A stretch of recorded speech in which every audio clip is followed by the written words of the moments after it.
नमस्कार. सुवर्ण भारतमध्ये आपल्या सगळ्यांचं स्वागत. मी रश्मी हिवरे. आजच्या काही ठळक व विशेष घडामोडी. चंद्रपूर जलगनगर वार्ड परिसरात ड्रग्ज विक्री विरोधात स्थानिक गुन्हे शाखेची मोठी कारवाई. सुवर्ण भारत न्यूजसाठी पंकज रामटेके, प्रतिनिधी चंद्रपूर.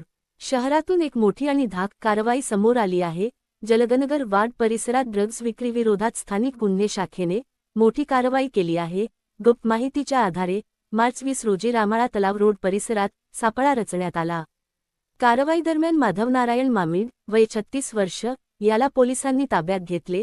आरोपीकडून तब्बल 55 ग्रॅम मेफेड्रोन (एम.डी.) ड्रग्ज जप्त करण्यात आले. एकूण किंमत सुमारे 3,55,000 रुपये असून यात एम.डी. ड्रग्ज पावडर आणि एक ज्युपिटर मोपेडचा समावेश होता. या प्रकरणी आरोपीविरुद्ध एनडीपीएस कायदा 1985 अंतर्गत गुन्हा दाखल करण्यात आला असून त्याला अटक करण्यात आली आहे.